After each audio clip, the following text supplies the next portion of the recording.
They say the first lie you tell yourself is the one that keeps you breathing. Mine was simple. Ryan didn't mean it. The bruise on my lip argued otherwise as the kettle hissed like a warning snake and the old triple-decker across the street blinked its porch light on in the gray Boston dawn. I'm Margaret Cole, 61. Retired executive secretary with a spine that used to keep other men's schedules straight, and last night my only son turned my kitchen into a boxing ring over a bowl of unsalted soup. This morning, I rose at 5 as if obedience could reset the universe. The house had that post-storm hush. The kind you get after a nor'easter when every branch is holding its breath. I wiped a ghost smear of dried tomato from the cabinet door. Then touched the little cut on my lip and winced. The mirror over the sink, crooked since 1998, reflected a woman whose face remembered everything her heart wanted to forget. At 6, Ryan strode in wearing his power suit. The charcoal one that photographs well and conceals the part of his soul that doesn't. He scrolled his phone in the chair his father assembled a lifetime ago. The chair that squeaks when you shift your weight like it, too, wants to object. Breakfast, he said, without looking up. Funny thing about grief, it makes you efficient.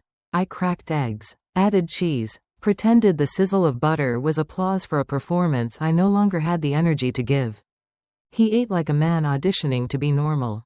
Enter Vanessa, immaculate green dress. Heels that clicked Morse code for I win. She kissed his cheek, praised his thoughtfulness when he slid that expensive foundation toward me with a smile that could sell water to a fish. For the scrapes from last night, he said lightly, as if I'd tripped and fallen upward into his fist. I took it because pride doesn't pay for groceries at present. Neither did I. My retirement deposits flowed through accounts Ryan managed for my own good. A phrase that tastes like pennies in the mouth. They left together, hand in hand, reflections in the black gloss of his brand new sedan, bought. My bones whispered, with money that used to have my name on it. The silence afterward was not peaceful, it was the silence of an emptied church. I sat at the kitchen table, palms flat, heartbeat loud enough to startle the clock. That's when a small and inconvenient truth began clearing its throat inside me. I had spent 3 years negotiating with a storm instead of learning where the shelter was. So I stood up. I washed the good china no one good enough had used in years. I tightened the wobbly table leg with a butter knife because sometimes a woman must be her own handyman. And when the light finally spilled across my tile like a benediction, I allowed myself a treasonous thought: maybe this house is not a prison. Maybe it is a witness. By noon the doorbell trilled and I opened it to Vanessa's entourage, 3 women dressed like an ad for victory. One of them froze. Patricia, my sister. 2 years of silence fell between us with the soft, heavy sound of a winter coat dropped on a chair. We pretended not to know each other because survival has costumes. And hers was a tailored blazer. Lunch was a parade. Shrimp pasta that cost me my last shred of dignity at the discount bin. Caesar salad that could not disguise the red map blooming beneath my collarbone. Tiramisu stitched together with prayer and instant espresso. Compliments ricocheted around the table like polite bullets.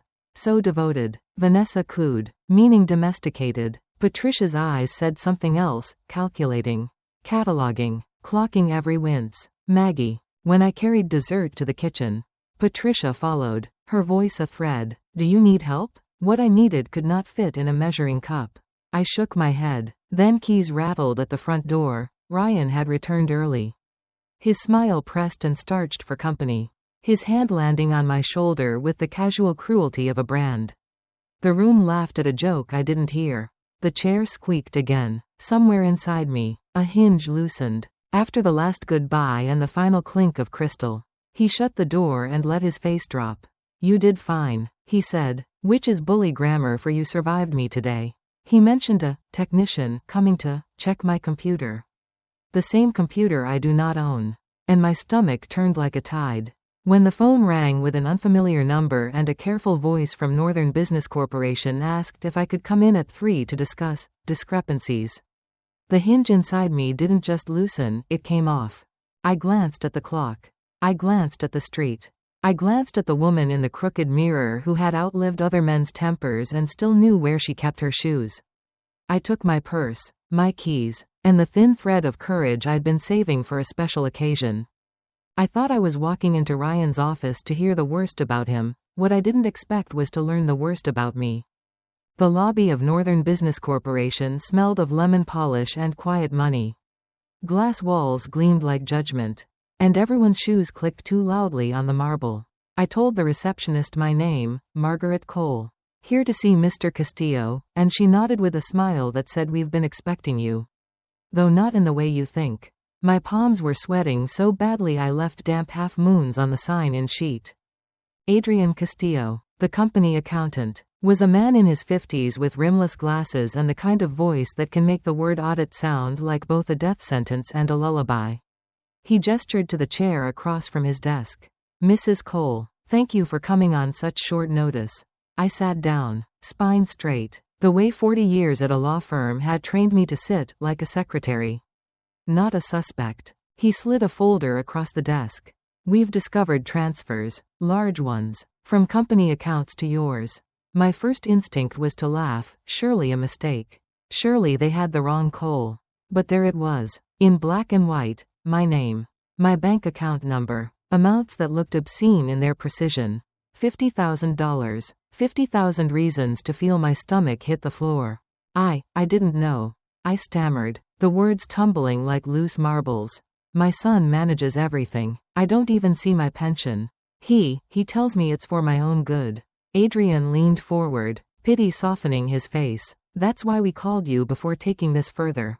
If you cooperate, we can protect you, but without your statement, Mrs. Cole, you appear complicit." Complicit. The word buzzed in my ears.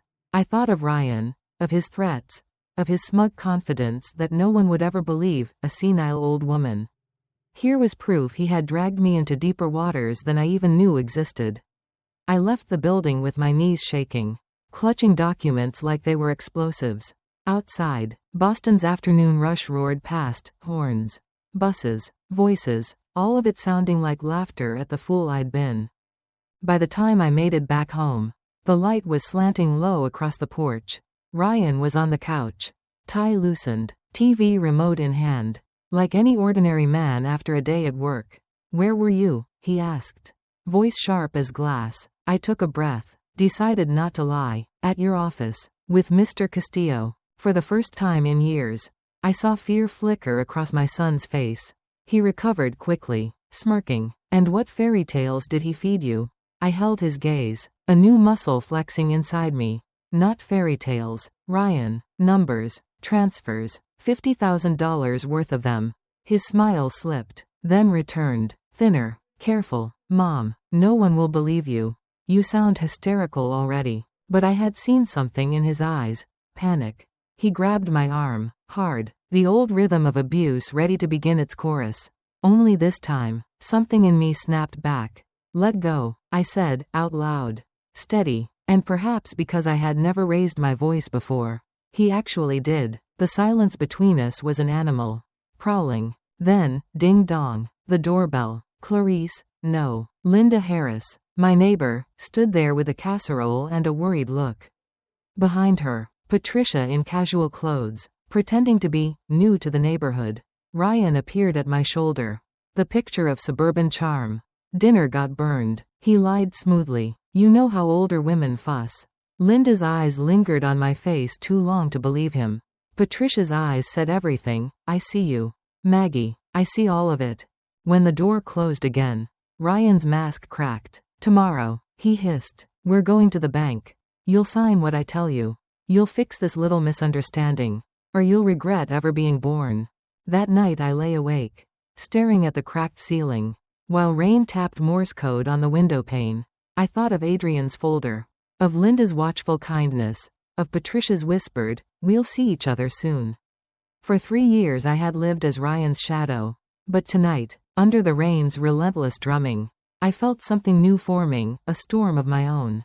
And when Linda slipped a tiny security camera beneath my kitchen window before dawn, I realized, this time, I wasn't going to fight him alone. At 3 a.m, the scrape of branches outside my window pulled me out of shallow sleep. I peeked through the curtain and there she was, Linda, crouched in her raincoat, hands busy in the hedge. For a moment I thought she'd gone mad. Until I saw the small black lens winking at me from under the leaves. A security camera. Proof. My neighbor wasn't just bringing me casseroles, she was arming me for war. By sunrise, Ryan was already pacing in the kitchen. His phone glued to his ear. He wore his best black suit. The one he saved for board meetings or funerals. Which felt telling. "Good morning, Mom," he said in a tone sugared enough to rot teeth. "Today's special. We're going to the bank together. You'll clear everything up." He buttered toast like a surgeon preparing for delicate work.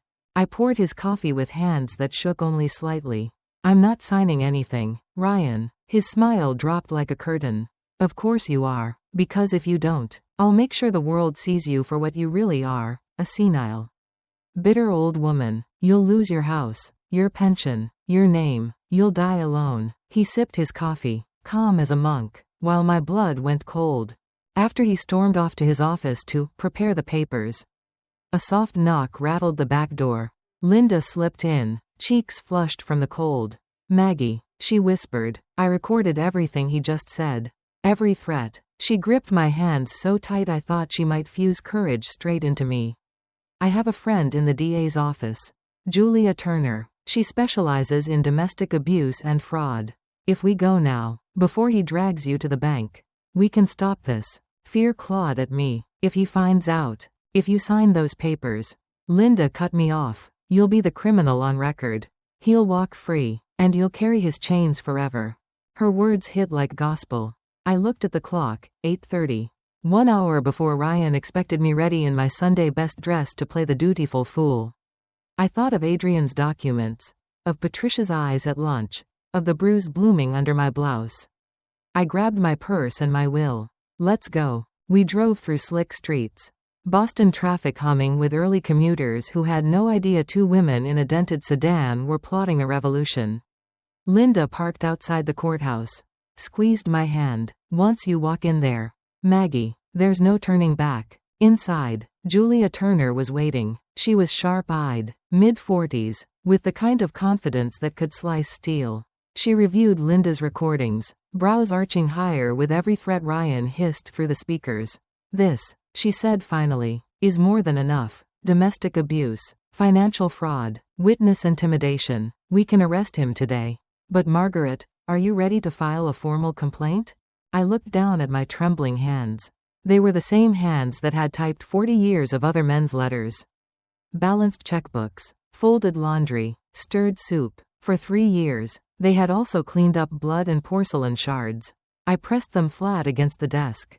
"Yes," I said, voice steady. "I'm ready." Julia smiled grimly and started the paperwork. Each line I signed felt like striking a match. By the time I wrote my final signature, the fire was burning. At 10:30, Julia's phone buzzed. She nodded, then looked at me. "They have him. Arrested at your house. He was tearing the place apart looking for you." I let out a breath I hadn't realized I was holding. For the first time in 3 years, my chest didn't feel like it was in a vice. Ryan was in handcuffs. The monster was caged. But even as relief washed over me, a small voice in the back of my head whispered, "Monsters have ways of finding keys." And sure enough, that very night, Ryan's first letter arrived from jail, and it carried a threat darker than any bruise he had ever left on my skin. The envelope was plain, the handwriting unmistakable. Ryan's script had always been neat, almost elegant, the kind of penmanship nuns would hang on bulletin boards as an example of discipline. Now, every perfectly curved R and precisely looped Y felt like a knife. I unfolded the letter at Linda's kitchen table, the lamplight throwing my shadow long against her floral wallpaper. "Dear Mom," it began, "I hope you're enjoying your little victory. I hope you feel brave, basking in the glow of your neighbor and your fancy lawyer. But don't fool yourself. This isn't over. You think you've caged me. But I know things, secrets you thought were buried. I have documents, Mom, from Sullivan and Associates. The Williams case, remember? 15 years ago, I found what you hid, what you changed. One leak to the right reporter and you won't be playing the victim, you'll be the criminal. Obstruction of justice, perjury, tax evasion. How would the world like Margaret Cole then?" The room spun. My teacup rattled against its saucer. I remembered the Williams case vaguely, a pharmaceutical giant accused of covering up side effects. I had followed orders, reorganized files, removed memos that Mr. Sullivan himself told me were irrelevant. It had felt like routine office work. Nothing more. But reading Ryan's words, I understood for the first time, I had tampered with evidence. Linda leaned over my shoulder, eyes narrowing. He's blackmailing you. From jail. He has documents. I whispered. My voice sounded thin, scared. My handwriting, my notes. If he shows them, then we show them first. Linda interrupted, fire sparking in her voice. The next morning, Julia confirmed it. Ignorance doesn't excuse the law, she said carefully, but the fact you were following direct orders, without malicious intent, matters. If he has these files, we have to assume he'll use them. Our best move is to get ahead of him. We confess before he can twist it. Confess. The word clanged inside me like a church bell at midnight. Public shame versus Ryan's control, it was a brutal equation. But hadn't shame already ruled my life? I'd lived 3 years lying about bruises, inventing clumsy accidents, swallowing humiliation like medicine. What was one more confession if it meant freedom? A week later, another letter arrived. This one was crueler. Photographs of documents, my notes. My handwriting in the margins. Dates altered in ink that was now a noose. He added a postscript. Come to me alone. Drop the charges. Or tomorrow the newspapers will print these. Oh, and the recordings. Did you think you were the only one with cameras? Mom? I have you on tape taking cash, gifts, from clients. Undeclared. That's called tax evasion. Imagine prison orange on you. It'll suit you better than me. I pressed the photos flat with trembling fingers. Linda's hand landed on mine. He's cornered you, Maggie. But rats bite hardest when they're cornered. Don't you see? This means he's desperate. Desperate or not, my son had built a perfect trap. If I pursued justice, he'd expose my mistakes. If I stayed quiet, he'd walk free. Either way, he thought he owned me. That night, staring at the ceiling of Linda's guest room, I realized the only way to win was to strip myself bare. To walk into the light before Ryan could drag me there kicking and screaming. Which is why, the very next day, I agreed to Julia's audacious plan, a press conference where I would confess my own sins before the world, destroying Ryan's last weapon against me. The morning of the press conference, I felt strangely calm. Fear had been my breakfast for 3 years. But today, courage tasted better, like burnt coffee that still keeps you alive. Linda helped me into my gray dress, the same one I used for board meetings back when I mattered. I pinned my hair, dabbed on just enough makeup to look awake, and refused to hide the faint scar on my lip. If I was going to stand in front of cameras, I'd stand there as the truth. At noon, Julia called with a twist I hadn't expected. Margaret, Raphael Miller wants to meet you before the conference. Raphael, the CEO of Northern Business Corporation. The man who had discovered Ryan's thefts. My stomach clenched. Why? I asked. To apologize, Julia said, and to make you an offer. We met in her office, where Raphael looked older than his photographs suggested. His salt and pepper hair framed a face lined with responsibility. But his handshake was warm. Mrs. Cole, he began, I should have seen what your son was doing. The red flags were there. But I dismissed them. For that, I'm sorry. I shook my head. You couldn't have known what was happening in my house.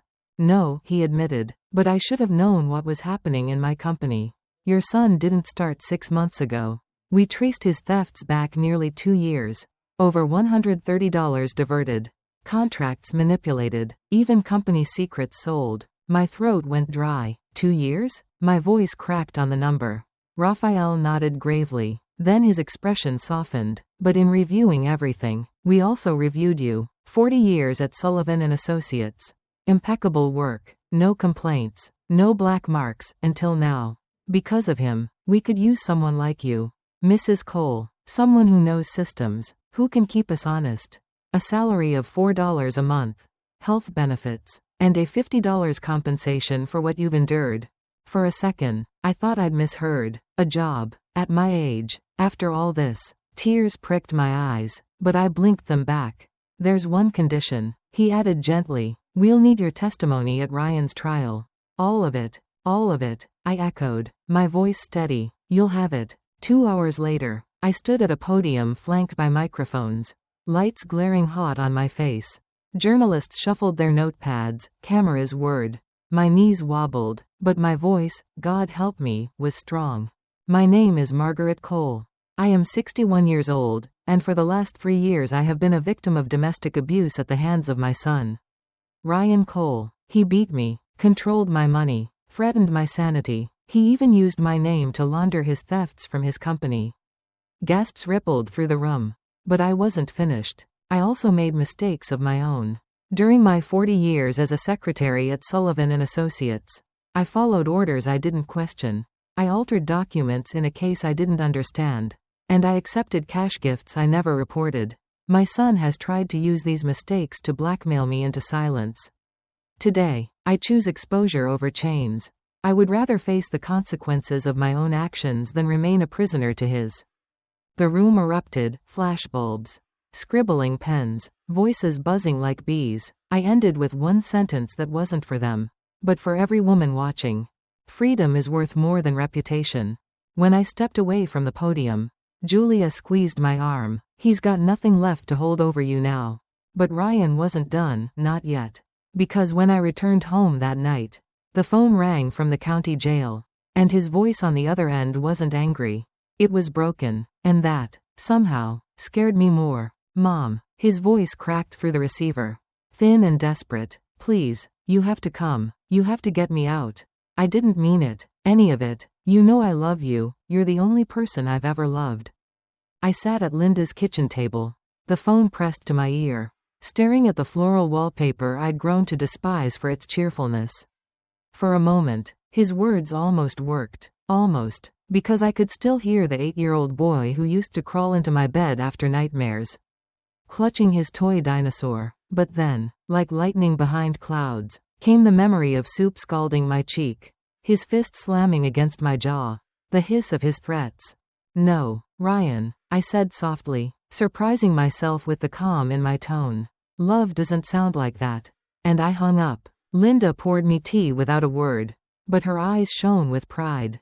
He's shifting tactics, she murmured. When abuse and threats fail, guilt takes the stage. Don't let it. The next day was the bail hearing. The courtroom smelled of old wood polish and dust, as though justice were something preserved in jars. Ryan shuffled in wearing the county's orange jumpsuit, a far cry from his $1,000 suits. When his eyes found mine across the room, they burned with a hatred so fierce I felt my skin prickle. Savannah, no, Vanessa, sat behind him in the gallery, her hair perfect, her lipstick smeared as though applied in haste. But her eyes carried shame. The judge, a man older than time itself, adjusted his glasses and called my name. Mrs. Cole, in your own words, tell us what you've endured. So I did. I told them about the bruises hidden beneath sweaters, about pensions siphoned away, about porcelain bowls turned into weapons. My voice trembled, broke, then gathered itself again. I spoke of the threats to have me declared insane, of the financial fraud, of the blackmail letters that shook me to my core. The judge listened, then slipped on headphones to hear Linda's recordings, the venom in Ryan's voice, the smug cruelty in every syllable. When he removed them, his face was grave. Mr. Ryan Cole, he said, given the evidence of domestic abuse, financial fraud, and intimidation, your request for bail is denied. You will remain in custody until trial.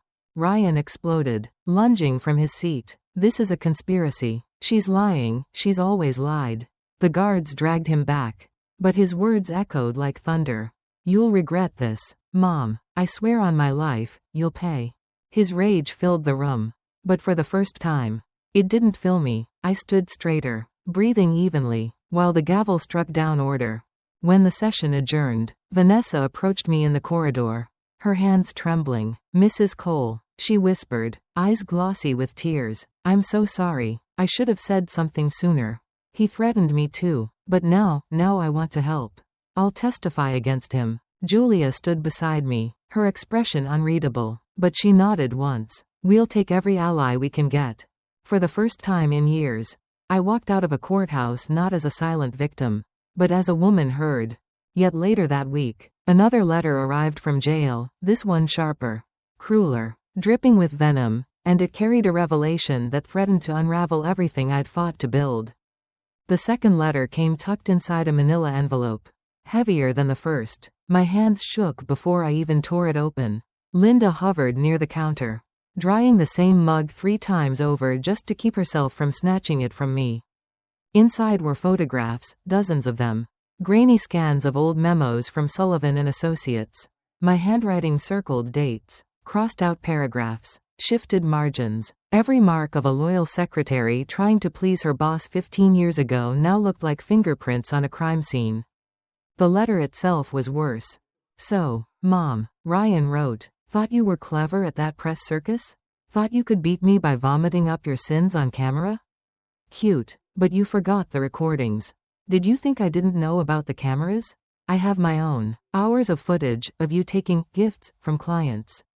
Envelopes of cash you never reported.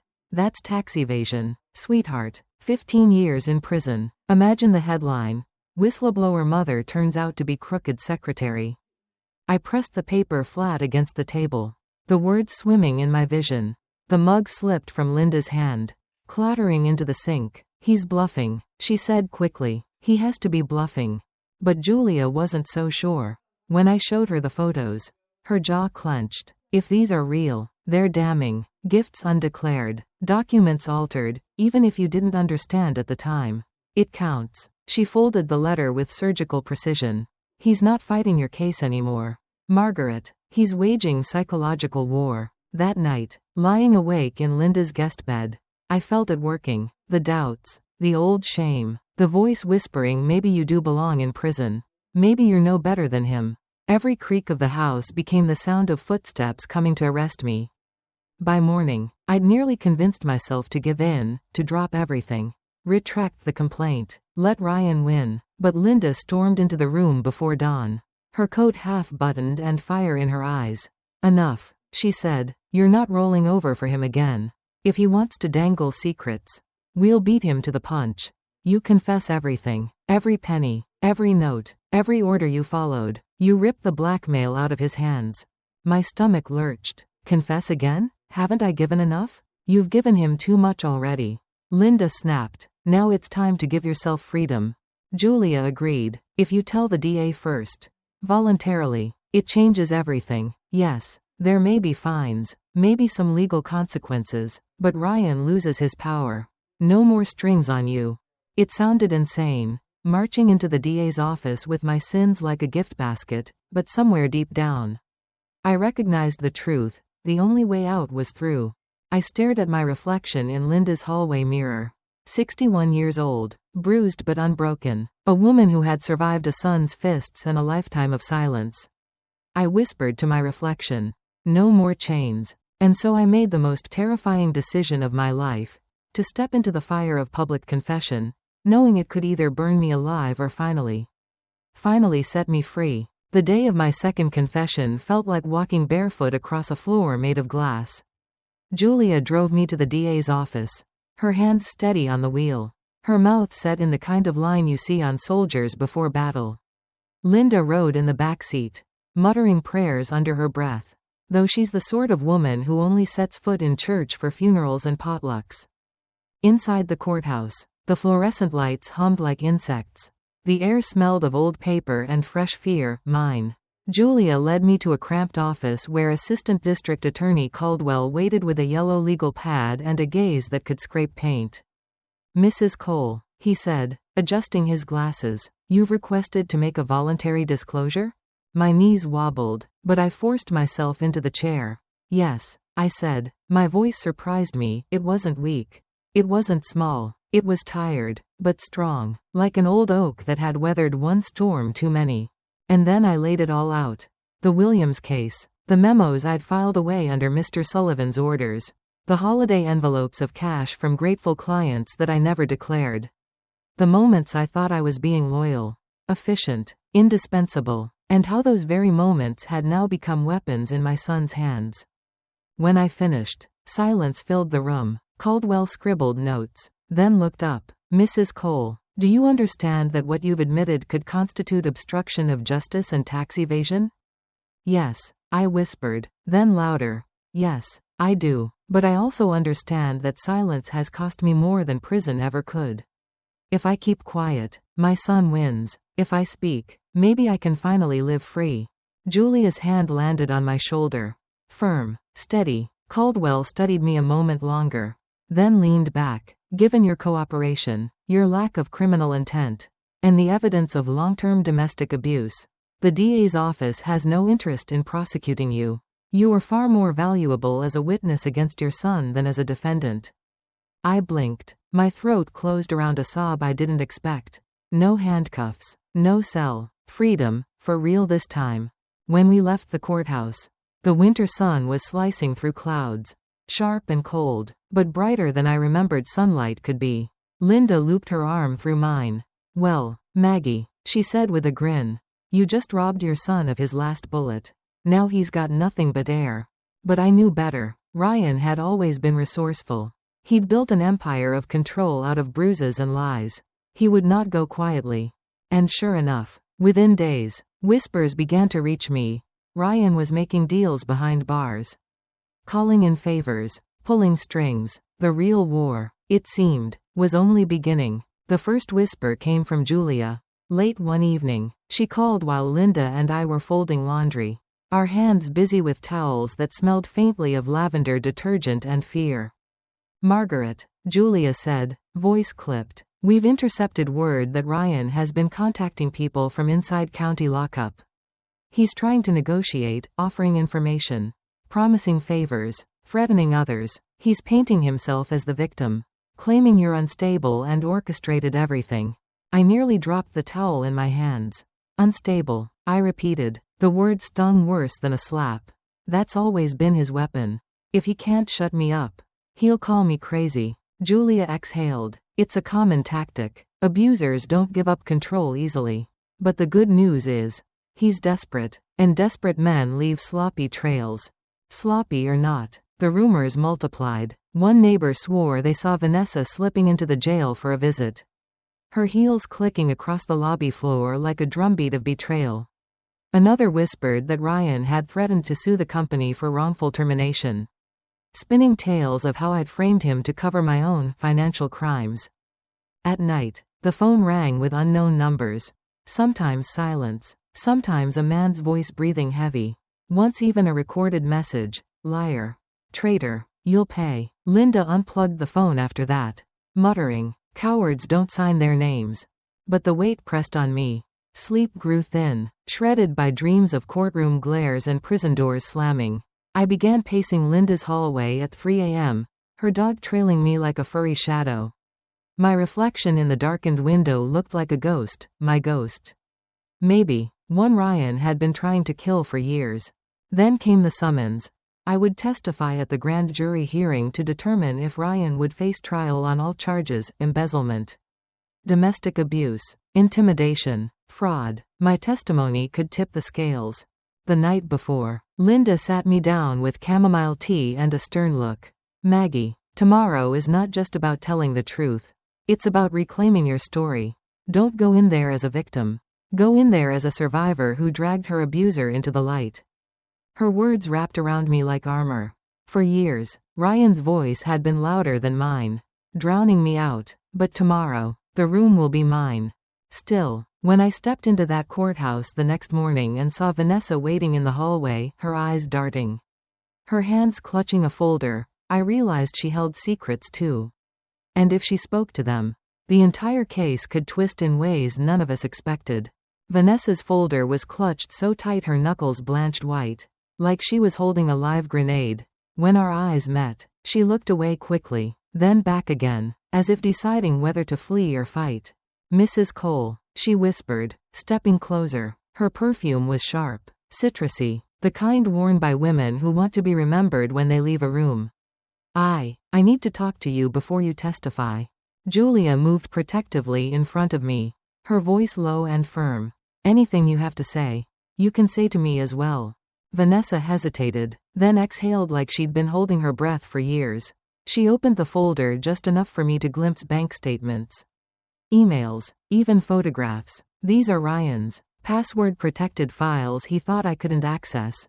But I did. Transfers, offshore accounts, contracts sold under the table. He wasn't just stealing from the company. He was stealing from me, too. I blinked. From you? She nodded, her painted smile trembling at the corners. Joint accounts, credit cards. He drained everything. I thought I was living the dream with him. Turns out I was funding it. Julia's eyes lit up, not with joy, but with the fire of strategy. This is evidence. Real, damning evidence. Will you testify? Vanessa swallowed, her throat bobbing like a trapped bird. I'm scared. He threatened me too. Said he'd ruin me, expose things I did at work. But I can't keep pretending. I'll testify. Just don't leave me alone in there. I surprised myself by taking her hand. It was cold, trembling, fragile. For 2 years, I had resented her, the young, perfect wife who had watched me suffer in silence. But now, standing here, I saw another victim of Ryan's empire of fear. The bailiff's voice cut through the hallway. Grand jury hearing begins in 5 minutes. Inside the chamber, the air was thick, the silence heavier than pews in an old church. 12 faces stared at me as I raised my right hand. My palms were slick, my knees quivering, but my voice came steady. My name is Margaret Cole. I am 61 years old, and this is what my son did to me. I spoke of fists, of soup bowls, of sleepless nights counting bruises like rosary beads. I told them about the bank transfers, the threats, the blackmail letters. Every word I'd once swallowed to keep the peace now rolled out like stones I refused to carry any longer. When Vanessa's turn came, she walked to the stand on unsteady legs. But her voice rang out like a bell. He lied to me. He drained my accounts. He made me complicit in fraud I didn't even know existed. I believed him because I loved him. But he loved no one, only control. The jurors whispered among themselves, eyes sharp with recognition of a predator's pattern. When the hearing adjourned, Julia squeezed my arm. They're indicting him on everything. He's going to trial. I should have felt victorious. Instead, a chill crawled up my spine. Because as the guards escorted Ryan out of the chamber, he turned his head toward me, his lips curling into a smile that wasn't human. And later that night, when a plain white envelope slid under Linda's front door, I knew exactly whose smile had delivered it, and that whatever was inside would be designed to burn me alive. The envelope was thin, ordinary, the kind used for bills and junk mail, but my gut knew it was poison before I even touched it. Linda picked it up with 2 fingers, as if it might detonate. Do you want me to open it? She asked. No, I said, though my hands trembled as I tore the seal. Inside was a single sheet of paper, typed in Ryan's meticulous style. No greeting this time. No, dear Mom, just bullets, as neat as a grocery list. Your testimony means nothing. Jurors are easy to sway. Vanessa will break. I know her weaknesses. Patricia isn't as loyal to you as you think. She has her own skeletons. And you, Margaret, don't forget the Williams case. I still have the originals. You may think you confessed, but I hold the proof. At the bottom, in his handwritten flourish, he'd scrawled, I always win. Even from a cage, I felt the air leave my lungs. For a moment, the kitchen tilted, the linoleum floor threatening to swallow me whole. Linda cursed under her breath, crumpling the page. He's bluffing. He has to be. But Julia didn't think so. When I showed her the letter the next morning, she tapped it with a pen. Her brow furrowed. Margaret, this isn't just intimidation, it's a strategy. He's laying the groundwork to claim you. Vanessa and Patricia are all unreliable witnesses. If he can smear all of you, he thinks he can walk free. My chest tightened. Can he? Julia looked me straight in the eye. Not if we get there first. Later that week, Patricia visited Linda's house. She brought coffee and a box of pastries, though her eyes carried storms. Maggie, she said, voice low, Ryan's reaching out to me through people at work. He knows I interned at Sullivan and Associates years ago. He's threatening to expose things from my past, papers I mishandled. Mistakes I made when I was green. He thinks I'll fold. I reached across the table and grabbed her hand. That's his game, Pat. He hunts for secrets. He doesn't care if they're small, if they're meaningless. He just wants leverage. Her eyes welled. What if I did make mistakes? Maggie? What if there's truth in it? Then we do what I did. I said, voice firmer than I felt. We put it in the open before he can weaponize it. The only way to beat Ryan is to leave him with nothing left to use. The three of us sat there, me, Linda, and Patricia, like soldiers around a kitchen war table. The pastries untouched. For the first time, I realized this wasn't just my fight. Ryan had built his empire of fear on more than me. And if we didn't tear it down together, he'd keep rebuilding it brick by brick. Even from prison. Which is why Julia called a meeting the very next day, not just for me, but for Vanessa, for Patricia, for Linda, to draft a strategy bold enough to strip Ryan bare in open court. Julia's office looked less like a law practice that day and more like a war bunker. Files stacked like barricades, coffee cups scattered like shell casings, and 4 women, each carrying scars Ryan had carved, sat in a circle that felt unbreakable. Julia stood at the head of the table, sleeves rolled up, marker in hand. On the whiteboard she'd scrawled in block letters, "Strip him of power." Ryan's strength has never been fists or money, she said, tapping the words. It's secrets. He collects them, distorts them, wields them. If we expose everything ourselves, he loses leverage. Patricia's hands twisted in her lap.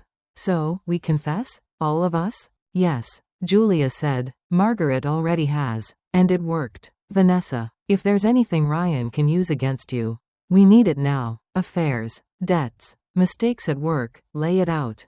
Vanessa's face flushed crimson. For a moment, I thought she'd bolt, but then she straightened, eyes glittering with a defiance I hadn't seen in her before. He knows about the loan I falsified at the firm, she admitted. I adjusted numbers so I could qualify for a mortgage. If he exposes it, my career's dead. Then we expose it first, Julia said calmly, scribbling notes. It's a misdemeanor, not a career ender if you come forward voluntarily. And it robs him of his favorite weapon. Patricia exhaled shakily. When I interned at Sullivan & Associates, I misfiled evidence once. It was corrected, but Ryan somehow got hold of the original memo. He thinks he can ruin me with it. Julia nodded. That's nothing compared to what he's done. We'll disclose it ourselves. Context matters. Finally, Julia turned to Linda. He may try to smear you as a nosy neighbor inventing stories. Is there anything else? Linda snorted. Other than being divorced twice and running up a Sears credit card in '97? He's got nothing. And if he brings up the Sears bill, I'll laugh in his face. The tension cracked with a ripple of laughter. Sharp and cathartic. For a moment, the room felt lighter, almost defiant. Then Julia dropped the hammer. We'll hold a joint press briefing. All of you, one by one. You'll tell your truths, mistakes. Yes, but also his crimes. We drown his narrative in transparency. The jury won't just see victims, they'll see women who refuse to be silenced. My heart pounded. A press briefing with 4 voices? It was madness and genius. Ryan thrived in the dark. But what happens when the lights are too bright to hide? I looked at the women around me, Vanessa with her trembling courage, Patricia with her quiet guilt, Linda with her fierce loyalty. And I realized, this wasn't just my story anymore. It was ours. But even as we plotted, a guard at the county jail was slipping Ryan a contraband phone, giving him back the one weapon we thought we'd finally taken away, his voice. The call came just after midnight. Linda's landline rang, a relic most people had abandoned years ago. She stumbled into the kitchen muttering, "Who calls at this hour unless someone's dead?" When she picked up, her face drained of color. She pressed the receiver into my hands. "Mom." Ryan's voice slithered through the crackling line. Smooth, too smooth, like a salesman selling poison as perfume. "I hear you've been busy. Rounding up your little coven. Rehearsing your sob stories. Cute." I froze, every instinct screaming to hang up. But some deeper part of me wanted to hear what weapon he thought he still held. "You think parading Vanessa's shame and Patricia's slip-ups will make you saints? Please, I have more than you can imagine. I've got voices, Mom. People who will swear you were the real thief. The manipulator. You don't get it. Truth isn't what happened. Truth is what people believe." My knuckles whitened around the phone. "And people will believe a convicted abuser over 4 women with the same story?" He chuckled, low and cold. "Juries don't love complicated women. Mom. Especially older ones. They'll eat up a story about a bitter retiree cooking up lies to cover her own corruption. I'll walk free. And you'll rot in the court of public opinion. Mark my words. The line went dead. Linda yanked the receiver from my hand and slammed it down. Contraband phone. She hissed. The bastard's got one in his cell. I'll wring that guard's neck. By morning, Julia already knew. She slammed a file onto her desk so hard the pens rattled. We suspected he'd try something like this. The DA's office is requesting an emergency hearing. If he's caught with a phone, it's another charge. More years. Vanessa arrived pale, eyes ringed with sleepless shadows. He called me too, she whispered. Said if I testify, he'll leak pictures, private ones. Her voice cracked. Ones I trusted him with. Patricia clenched her fists. That's his entire arsenal, fear and shame. He's nothing without it. Julia's gaze swept across us like a general addressing her troops. Then let's make him nothing. Tomorrow's press briefing stands. You speak. All of you. By the time this goes to trial, Ryan Cole won't just be an abuser or a fraud. He'll be exposed as a coward who tried to crush 4 women and failed.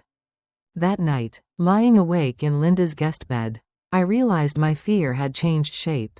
It wasn't about Ryan anymore. It was about what came after. Who would I be when the shouting stopped? When the cameras left? When the trial ended? For so long, I had been defined by his violence. Could I really learn to be Margaret Cole again? And not just Ryan's mother? I didn't know the answer. But the next morning, when we stepped onto that stage together, facing a wall of cameras, I learned something Ryan never understood. Fear divided us. But truth, spoken in unison, could turn into thunder. The press room buzzed like a hornet's nest. Reporters jostled for space. Cameras clicked in rapid bursts. And the low hum of whispered speculation filled the air. Julia motioned for us to stand in a line behind the podium. Shoulder to shoulder. For a moment, I felt like we were soldiers stepping into battle, not with weapons, but with our voices. When it was my turn, the microphone looked bigger than it should. Like a black eye staring me down. My throat tightened. But then I caught sight of Linda in the front row. Arms crossed like a guard dog ready to bark at anyone who dared doubt me. Courage surged. My name is Margaret Cole. I began, my voice shaky at first but strengthening with every word. For 3 years, I lived in silence under the abuse of my own son. Ryan Cole. He hit me, controlled my finances, and blackmailed me with secrets I thought would bury me. Today, I am taking back my story. There is nothing left for him to hold over me. Gasps rippled across the room. Flashbulbs exploded. I stepped aside, and Vanessa walked forward. She looked like she might crumble. But when her lips touched the mic, her voice was clear. Ryan threatened me too, she said. He told me he'd ruin my career with photos I never consented to share. I am here today because I refuse to let shame be his weapon. I stand with Margaret. Patricia followed, hands trembling but head high. When I was younger, I made mistakes in my work. Ryan found out and used it to control me. He wanted to make me believe my errors defined me.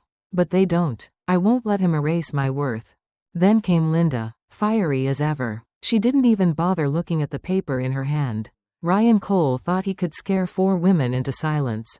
He thought wrong. We are not his victims anymore. We are his reckoning. The room erupted in noise. Reporters shouted questions. Cameras zoomed in, and Julia stepped up to close. Ladies and gentlemen, she said, her voice steady, what you've witnessed here is courage. This is not just about one man's crimes. It's about how abusers thrive in the dark. These women are shining a light so bright that nothing can hide in it anymore. I felt my knees trembling. But it wasn't fear. It was adrenaline, power, relief all mixing at once. For the first time in years, I wasn't a prisoner of Ryan's threats. I was free. But freedom, I would soon learn, comes with its own price, because that very night, as the news channels replayed our faces across every screen, Ryan Cole made his move from behind bars. The broadcast looped endlessly on every channel, our voices, our confessions, our defiance stitched into a single story. Reporters called it the 4 women who broke the silence. Some framed us as heroes. Others painted us as tragic figures clawing for redemption. Either way, Ryan's mask was crumbling in front of the entire city. But monsters don't die quietly. At 10:47 that night, Linda's phone rang again. She put it on speaker before I could protest. Ryan's voice hissed through, lower, more venomous than ever. Well done, ladies, he sneered. You've embarrassed me on national television. Do you think that makes you safe? Do you think cameras and sympathy will protect you? I have friends, real friends, who owe me favors. You think you're untouchable, but you're just painting bigger targets on your backs. Vanessa's face went ghost white. Patricia clutched her crucifix necklace. Linda? She rolled her eyes and muttered. Oh, shove it, Ryan. But I heard something underneath his bravado, a fracture. His voice cracked on the word friends. Like maybe those allies weren't as loyal as he wanted us to believe. Julia arrived minutes later, having been tipped off by the DA's office. She stormed into the kitchen like a thundercloud. Good, she said after we replayed the voicemail. Every threat he makes from inside that cell adds another nail in his coffin. We'll hand this straight to the judge. Let him dig his own grave. Still, that night I couldn't sleep. I stared at the ceiling of Linda's guest room, replaying his words, bigger targets on your backs. What if he wasn't bluffing? What if Savannah, his wife, still free, was part of his plan?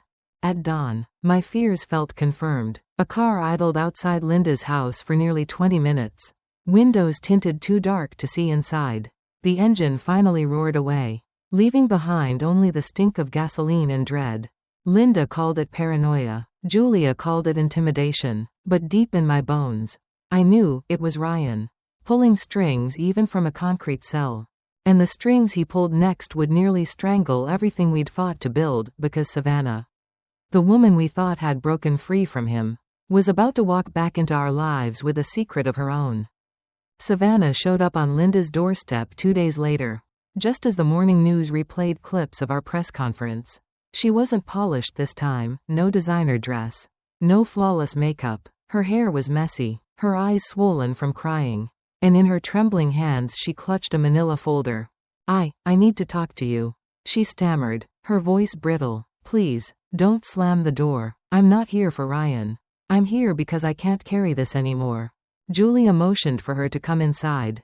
Vanessa stiffened. Patricia crossed herself, and Linda muttered something under her breath that sounded like, Lord give me patience. Savannah set the folder on the table like it was a bomb. Ryan made me part of it, she whispered. The transfers, the accounts, the shell companies. I signed things I didn't understand because he said it was for us. But it wasn't. It was always about him. And now I think I'm in trouble too. Julia flipped open the folder. Inside were copies of wire transfers, contracts, and receipts, documents linking Ryan's fraud to international accounts, offshore havens, Swiss banks, numbers so large my head spun. This is dynamite, Julia said quietly. Do you realize what you've brought us? Savannah's hands shook as she poured out her confession. He threatened me too, said if I ever left him, he'd expose me as his accomplice, that I'd go down with him. But I can't live like that anymore. I'll testify. I'll tell the court everything.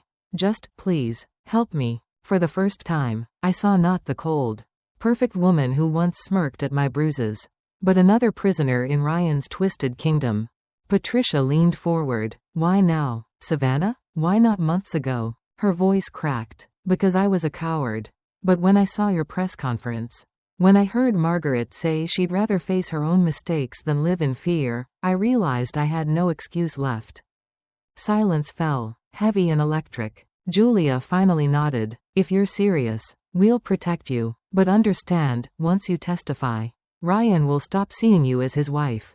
He'll see you as his enemy. Savannah exhaled shakily. Good, she said, a flicker of steel in her eyes. It's about time he learned what it feels like to be betrayed. None of us knew then just how far Ryan's betrayal already stretched, because the very evidence Savannah had placed in our hands was the same evidence Ryan had planted to destroy us all. Julia spread Savannah's documents across the table like puzzle pieces. At first glance, it looked like the perfect breakthrough, hard evidence of Ryan's fraud trail. But something gnawed at me, a sour twist in my gut that wouldn't settle. Linda noticed it too. She squinted at one contract and let out a bark of laughter. Well, would you look at that? According to this, Margaret here was partying in Cabo San Lucas while opening a shell company. In 2022. Honey, did you even know where Cabo was until last week? The room froze. I leaned over the page. There it was. In black ink, my name. My supposed signature. Tied to an offshore account. A forgery. Vanessa paled. He's framing you. These aren't just his records, he's planting your name in them. Julia swore under her breath. Rifling through the rest. More proof. My name appeared again and again. Transfers. Authorizations. Agreements. All fakes. But convincing to an outsider. Savannah gasped. No, I didn't know. He must have slipped these in. I thought I was bringing you the truth. Her voice cracked. Tears sliding down her cheeks. I didn't realize he'd already woven you into his net. Patricia whispered a prayer, clutching her rosary like a lifeline. Vanessa muttered, he's playing 5 moves ahead. Even from prison. Julia's jaw tightened. Listen to me. This changes nothing about our fight. In fact, it makes it more urgent. He isn't just trying to save himself, he's trying to drag Margaret down with him. If the DA believes these are real, she could be indicted alongside him. The air grew heavy. For a heartbeat, I couldn't breathe. Indicted. The word hung in the room like smoke. Linda slammed her palm on the table. Then we burn his little game before he lights the match. We prove those signatures are forged. Expose how he tried to frame Margaret, and flip the narrative. The only person who's going to prison for this circus is Ryan Cole. Julia nodded slowly. Exactly. But we'll need a forensic document examiner, financial analysts, and airtight testimony. This is no longer just a domestic abuse trial. It's a war over truth itself. I looked down at the neat, cruel forgeries, my name scrawled by a hand that wasn't mine. Binding me to crimes I never touched. My stomach churned, but underneath the fear was something sharper. Anger. Then let's fight, I said, my voice steadier than I felt. If Ryan wants a war, he just picked the wrong enemy. What none of us realized was that Ryan wasn't finished tightening the noose, because the next move in his twisted plan would turn one of our own against us. The betrayal started like a hairline crack in glass, small, almost invisible, but once it spread, nothing could stop it from shattering everything. It was Patricia. Sweet, quiet Patricia. The one who always sat with her rosary wrapped around her fingers like a lifeline. She'd been jumpier than usual since Savannah's arrival, eyes darting like a cornered animal. That night, Julia gathered us in her office to strategize. But Patricia didn't show. At first we thought maybe she'd gotten sick or needed rest. Then Julia's phone buzzed. Her face went pale as she read the message. What is it? I asked, my chest tightening. Julia set her phone down like it was a loaded gun. The DA's office just received an affidavit from Patricia. She's retracting her testimony. She's saying everything she claimed about Ryan was exaggerated. That she was pressured into speaking out. The words dropped like stones into our silence. Vanessa shook her head violently. No, she wouldn't do that. She knows what he did, she saw it. Why would she? Savannah whispered the answer we were all thinking. Because he got to her. Linda cursed so loud it rattled the window. That coward. He found her weakness. Probably threatened her family. Or waved money under her nose. Julia pinched the bridge of her nose. Already calculating. This damages credibility. If the defense parades Patricia in front of the jury as a recanting witness, it makes all of you look less reliable. It's exactly what Ryan wants, doubt. I sank into my chair. Fury battling despair. He's tearing us apart piece by piece. If he can break Patricia, he'll try the same with Vanessa. With Savannah, with me. Vanessa's voice trembled. And what if it works? Julia slammed her hand against the table.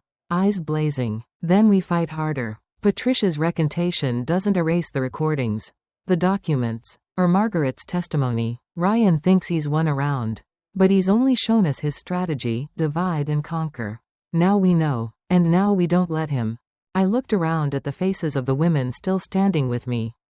Vanessa's fear, Savannah's guilt, Linda's rage, and I realized, Ryan could peel away one. Maybe two, but he couldn't break all of us unless we let him. Then we hold, I said firmly. Patricia may have turned, but the rest of us won't. He can't silence thunder with a whisper. But thunder alone wouldn't save us, because Ryan's next strike wouldn't come from prison walls. It would come from the courtroom itself. In a way none of us could have imagined. The courtroom felt colder than any prison cell I'd ever imagined.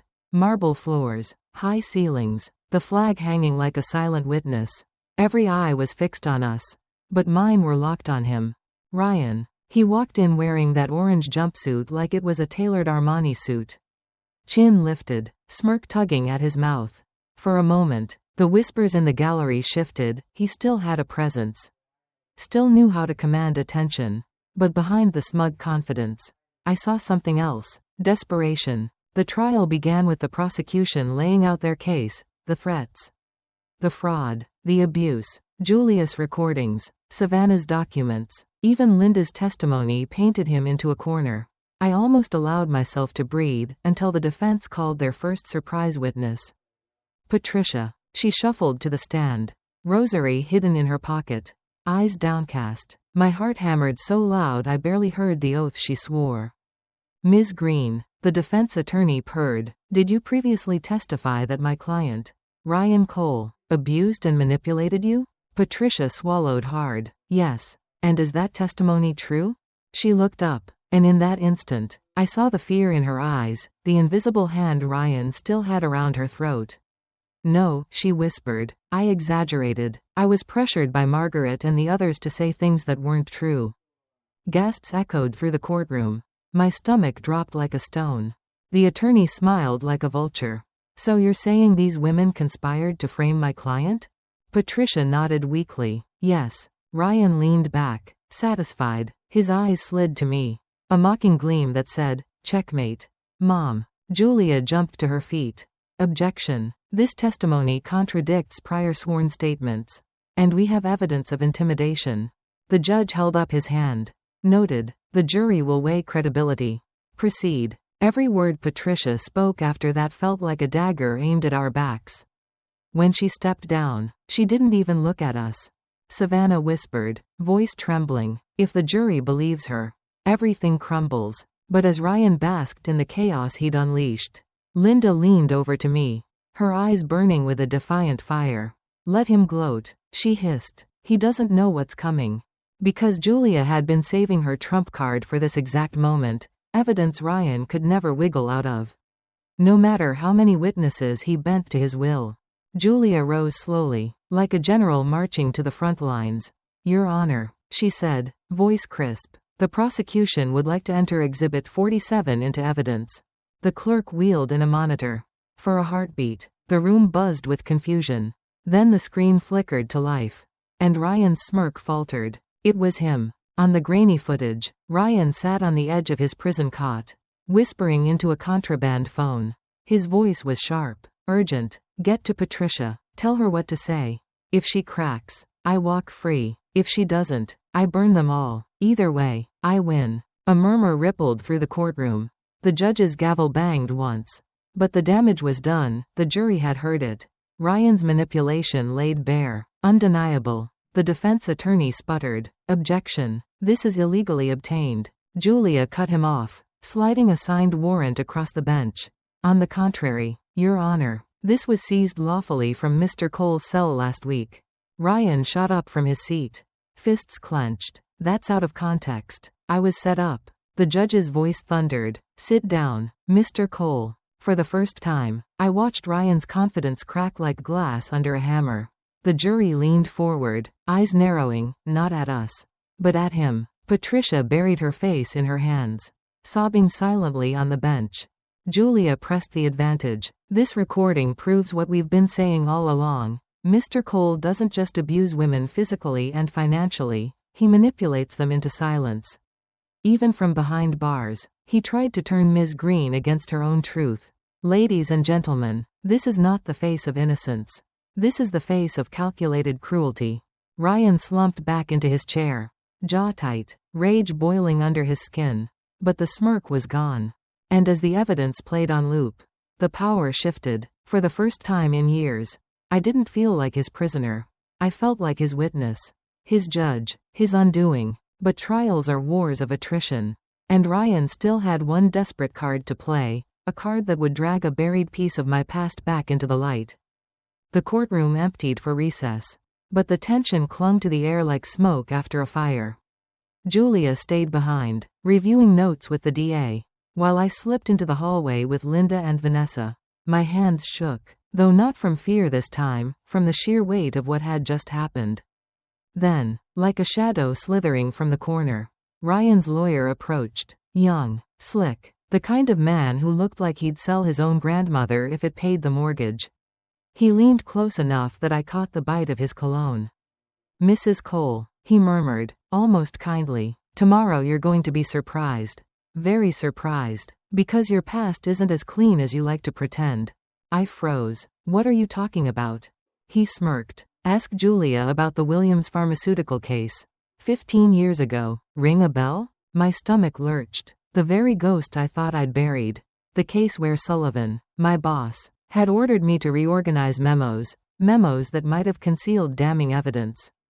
Back then, I thought it was routine. Now, Ryan's lawyer was dangling it like a noose. Linda bristled, stepping between us. "Is that a threat?" "Just a preview," he said smoothly, then walked away, shoes clicking like nails on a coffin. Vanessa's eyes darted to me, wide and panicked. "Margaret, what is he talking about? Did you really?" I swallowed hard, shame burning my throat. I did what I was told. I didn't know it was wrong. But Ryan, he must have dug it up. Twisted it, just like everything else. Linda gripped my arm. "Then we own it before he does. That's the rule, remember? You drag your demons into the light. He can't use them against you." But I wasn't sure this demon could be tamed. Because if the jury believed I'd tampered with evidence in the past, it could shred my credibility. My entire testimony, everything, could crumble. And as I lay awake that night, staring at the ceiling of Linda's guest room, I realized Ryan's final weapon wasn't just violence or fraud, it was my own history. Sharpened into a blade, he was ready to drive straight through me in open court. The next morning, the courtroom was packed, standing room only. News crews, law students, gawkers all crammed in, waiting for the next scandal. They didn't have to wait long. Ryan's attorney rose with that same oily confidence. "Your Honor, the defense would like to introduce Exhibit 88, internal documents from Sullivan and Associates, the law firm where Mrs. Cole worked for 40 years. My breath hitched. The clerk handed copies to the judge. The jury, Julia, and there it was in black and white. Memos from the Williams pharmaceutical case. Dates altered in my handwriting. Annotations that could be spun as deliberate concealment. The lawyer prowled toward me, papers in hand. "Mrs. Cole, is this your handwriting?" My throat tightened. "Yes, it is." Gasps rippled through the gallery. The lawyer's smile widened. "So, 15 years ago, you altered evidence in a multi-million-dollar lawsuit, correct?" "No," I blurted, my voice cracking. "I was told to reorganize files, to remove duplicates. I didn't know what it meant legally. I was following orders." He turned to the jury, spreading his arms. "Ladies and gentlemen, do you see the pattern? This woman admits to tampering with evidence years ago. And now, she expects you to believe her claims against her own son? A woman with a history of manipulating documents?" The defense table buzzed with smug satisfaction. Ryan leaned forward, eyes locked on mine, the faintest smirk twitching at his lips. "Got you," they seemed to say. Julia shot up like a thunderbolt. "Objection. Counsel is deliberately mischaracterizing the evidence. Mrs. Cole was a secretary, not an attorney. She had no knowledge of legal implications." The judge raised a hand. "Overruled for now. The jury will weigh credibility. Proceed." The lawyer leaned closer, voice dropping to a venomous whisper the jury could still hear. "Mrs. Cole, isn't it true that you've spent your life hiding mistakes? Isn't it true that this crusade against your son is just one more desperate attempt to cover your own sins?" Every eye bore into me. My heart pounded so hard I thought it might crack my ribs. And then, I did the one thing Ryan never expected. I stood taller. "Yes," I said firmly, "I made mistakes. I followed orders I didn't question. And I regret them deeply. But that doesn't erase what Ryan has done to me and to others. If anything, it proves exactly what kind of man he is. One who hunts weakness and turns it into chains." Well, I'm done being chained. My past is mine to own, not his to weaponize. The courtroom erupted, gasps, murmurs, the furious scratching of pens. The judge banged his gavel for order. But I caught a flicker in the jury's eyes. Not doubt, respect. Ryan's lawyer thought he had gutted me. But in trying to expose my past, he had handed me something far more powerful. The chance to show the jury that even flawed women can still tell the truth. And Ryan hated nothing more than losing control of the story. Ryan's face twisted as the jury leaned in, some nodding subtly at my words. He wasn't used to losing the narrative. For years, he had controlled every conversation, every secret, every shadow. Now, the light was blinding him. Julia seized the moment. She rose with a calmness that was almost surgical. Your Honor, she said, the defense wants to talk about the Williams case? Fine, let's talk about it in context. She motioned to the bailiff, who wheeled in another monitor. A video deposition began to play. Mr. Sullivan himself, my old boss, now white-haired and frail but still sharp-eyed. I gave Margaret Cole those instructions. He said clearly on the recording. I told her which memos to remove. She was my secretary, not a lawyer. She had no way of knowing the legal implications. If there was misconduct, it was mine, not hers. The courtroom buzzed like a hive struck with a stick. Julia turned back to the jury. So, yes, Margaret touched those files, but she did it under orders from the very man who admits it was his ethical breach. Does that sound like a criminal mastermind? Or does it sound like a woman who trusted authority and is now being punished for it again? Ryan's lawyer objected, sputtering, but the damage was done. The juror's eyes flicked from the screen to me with something Ryan could never fake: empathy. Linda squeezed my hand from the bench behind me. You nailed him, she whispered, but I knew Ryan wasn't finished. He leaned forward, hissing across the courtroom loud enough for me alone. You think they'll save you? They'll turn on you the second it suits them. Just like Patricia. I didn't flinch this time. I looked him dead in the eye and whispered back, then I guess you'll die alone in orange. For the first time, his smirk faltered, but just when it seemed like the tide had turned for good. The defense dropped one final witness, someone none of us expected. Someone whose testimony threatened to undo every shred of progress we had made. Courtroom drama has a way of sharpening every sound. You could hear breaths, shuffling papers, the soft click of a high heel as the door opened. The defense's last witness stepped forward like a man delivering bad news with a smile. Mr. Sullivan himself, older, measured, carrying the weight of a reputation that had once protected him. The room leaned in. He spoke, and every sentence was a ripple. I don't know Mr. Cole well, he said, voice steady, but I do know how offices cover mistakes, how files get moved, and how reputations are protected. I admit I instructed Ms. Cole on file organization. I regret the ethical lapse. But I never imagined those actions would be used to justify physical abuse or embezzlement. This court should weigh the human context. The defense had hoped Sullivan would be a shield. Instead, he became a mirror, reflecting the messy truth of institutional shortcuts and the human faces behind them. The jury watched, pens pausing. Then the defense dropped its final card. A character witness, a former colleague who painted me as petty, manipulative, someone who once took advantage of a vulnerable client. Their words were polite but pointed, meant to erode the trust I'd built in the room. For a beat, the room smelled of possibility. The possibility that Ryan's web of lies could still tangle me. I felt the chair under me like a raft in rough water. I thought back to Linda's casserole. To Julian's apology. No, that was another story. To Julia's unwavering eyes. I breathed. I let the memory of the women around me, those who chose truth over comfort, fill my chest. When my turn came again, I didn't flinch. I am not perfect. I told the jury plainly. I made mistakes. I did what I thought was right at the time. And I own that. But mistakes do not equal malice. And they don't give any son the right to break his mother. The words landed like a bell. Outside the courtroom, the press smelled of gasoline and adrenaline. Someone was about to light a fuse that neither Ryan nor the defense expected. The day the jury retired to deliberate felt like the pause before a long exhale. Reporters scribbled, cameras hummed, and the city outside carried on. oblivious to the tiny apocalypse playing out inside that room. We waited. We paced. Linda made cold coffee and brewed hope like a second cup. Vanessa rehearsed statements under her breath. Julia checked and double-checked exhibits as if they were pieces of armor. When the jury returned, the foreperson stood. Silence compressed the room into a single held breath.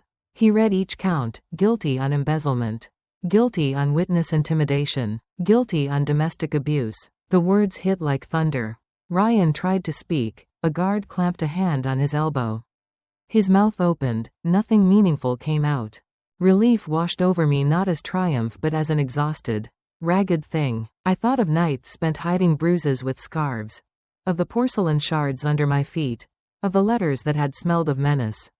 The verdict didn't erase the past. No legal document can reclaim lost years, but it placed the truth where it mattered, in public view, with consequences attached. Outside, cameras crowded like gulls. Vanessa hugged me, her face wet and raw.